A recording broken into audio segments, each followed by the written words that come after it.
ಪಾಪ ಯಡಿಯೂರಪ್ಪ ಈಗ ಜೊತೆ ಸೇರ್ಕೊಂಡಿದ್ದಾರೆ. ಯಡಿಯೂರಪ್ಪನ ಮಗ ಅಧ್ಯಕ್ಷರಾಗಿದ್ದಾರೆ.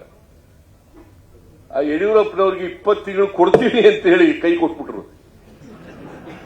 ಜೆಡಿಎಸ್ನವ್ರು 20 ತಿಂಗಳು ಕೊಡ್ತೀವಿ ಅಂತ ಹೇಳಿ 20 ತಿಂಗಳು ಕುಮಾರಸ್ವಾಮಿ ಅನುಭವಿಸಿ ಮುಖ್ಯಮಂತ್ರಿ ಸ್ಥಾನವನ್ನ ಅವ್ರಿಗೆ ಯಡಿಯೂರಪ್ಪನವ್ರಿಗೆ ಕೊಡಲಿಲ್ಲ 20 ತಿಂಗಳು.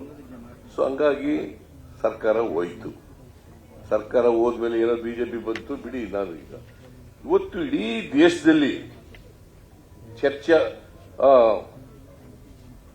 ಮತದಾರರ ಧ್ರುವೀಕರಣ ಆಗ್ತಕ್ಕಂಥದ್ದು, ರಾಜಕೀಯ ಧ್ರುವೀಕರಣ ಆಗ್ತಕ್ಕಂಥದ್ದು.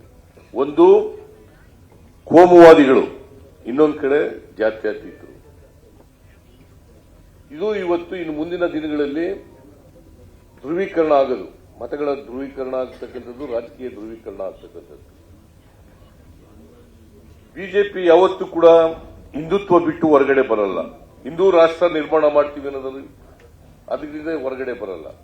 ಅದ್ರ ಜೊತೆಗೆ ಇವ್ರು ಸೇರ್ಕೊಂಡಿದ್ದಾರೆ ದೇವೇಗೌಡ ಅಂಡ್ ಫ್ಯಾಮಿಲಿ. ಅದೇನು ಪಾರ್ಟಿ ಏನಲ್ಲ, ದೇವೇಗೌಡ ಅಂಡ್ ಫ್ಯಾಮಿಲಿ ಪಾರ್ಟಿ ಅದು. ಪೊಲಿಟಿಕಲ್ ಪಾರ್ಟಿ ಅದು. It's not A political party, it's A party of the family.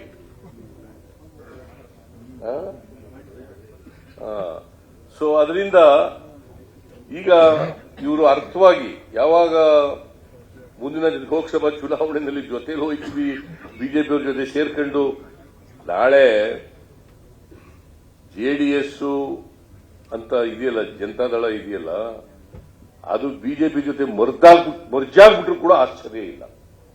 ಏನೋ ದೇವೇಗೌಡ ಇರೋವರೆಗೆ ಇರ್ಬೋದು ಅಂತ ಅನ್ಕೊಂಡಿದ್ದೀನಿ ನಾನು. ರಾಜಕೀಯ ಕಾರಣಕ್ಕೋಸ್ಕರ ಅದ್ರ ಜೊತೆ ಮರ್ಜಾಗಕ್ಕೆ ಹೋಗಲ್ಲ. ಆಮೇಲೆ ಮರ್ಜ್ ಆಗೇ ಆಯ್ತಾರೆ. ಯಾಕಂದ್ರೆ ಬಿಜೆಪಿಯವ್ರಿಗಿಂತ ಹೆಚ್ಚಾಗಿ ಕುಮಾರಸ್ವಾಮಿನೇ ಮಾತಾಡೋದು ಜಾಸ್ತಿ ರಾಜಕೀಯವಾಗಿ. ಬಿಜೆಪಿಯವರು ಕುಮಾರಸ್ವಾಮಿನ ಚೂ ಬಿಟ್ಬಿಟ್ಟವ್ರೆ. ಅವರೇ ರಾಜಕೀಯವಾಗಿ ಜಾಸ್ತಿ ಮಾತಾಡೋದು, ನಮ್ಮ ಪಕ್ಷದ ವಿರುದ್ಧ ಅವರೇ ಮಾತಾಡೋದು. ಅವ್ರು ಏನೇ ಮಾತಾಡಿದ್ರು ಕೂಡ, ಬಿಜೆಪಿ ಏನೇ ಮಾತಾಡಿದ್ರು ಕೂಡ, ಜೆಡಿಎಸ್ ಏನೇ ಮಾತಾಡಿದ್ರು ಕೂಡ, ಅವರು ಮುಂದಿನ ಚುನಾವಣೆಯಲ್ಲಿ ಜೆಡಿಎಸ್ ಬಿಜೆಪಿ ಹೊಂದಾಣಿಕೆ ಮಾಡಿಕೊಂಡು ಚುನಾವಣೆಗೆ ಹೋದ್ರೂ ಕೂಡ ಕಾಂಗ್ರೆಸ್ 100ಕ್ಕೆ 100 ಗೆದ್ದೇ ಗೆಲ್ತದೆ ಅಂತಕ್ಕಂಥದ್ದನ್ನ ಹೇಳಿದ್ರು. ಏನ್ರಪ್ಪ, ಜನ ಹ್ಯಾಪಿ ಆಗಿದ್ದಾರೆ. ನಾಳೆ 17ನೇ ತಾರೀಕಿಗೆ ನಮ್ಮ 5 ಗ್ಯಾರಂಟಿಗಳಿದಾವಲ್ಲ, ಶಕ್ತಿ ಯೋಜನೆ ಕಾರ್ಯಕ್ರಮ, ಉಚಿತವಾಗಿ ಬಸ್ನಲ್ಲಿ ಪ್ರಯಾಣ ಮಾಡತಕ್ಕಂಥದ್ದು, 1 ಕೋಟಿ ಮಹಿಳೆಯರು ಜೂನ್ 11ನೇ ತಾರೀಕಿನಿಂದ ಪ್ರಾರಂಭ ಆಯಿತು.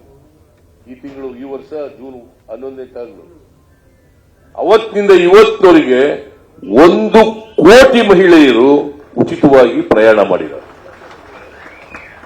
ಅದನ್ನು ಆಚರಣೆ ಮಾಡಬೇಕು ಅಂತ ರಾಮಲಿಂಗ ರೆಡ್ಡಿ ಅವ್ರಿಗೆ ಹೇಳಿದ್ದೀನಿ ನಾನು. 17ನೇ ತಾರೀಕು ಆಚರಣೆ ಮಾಡಿ ಅಂತ.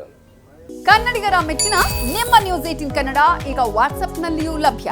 ಕರ್ನಾಟಕ ಮತ್ತು ದೇಶ ವಿದೇಶದ 360 ಡಿಗ್ರಿ ಸುದ್ದಿ ವಿವರವನ್ನ ನೀವು ನಿಮ್ಮ ಕೈ ಬೆರಳುಗಳಲ್ಲಿಯೇ ಪಡೆಯೋದಿಕ್ಕೆ ಈ QR ಕೋಡ್ ಅನ್ನು ಸ್ಕ್ಯಾನ್ ಮಾಡಿ.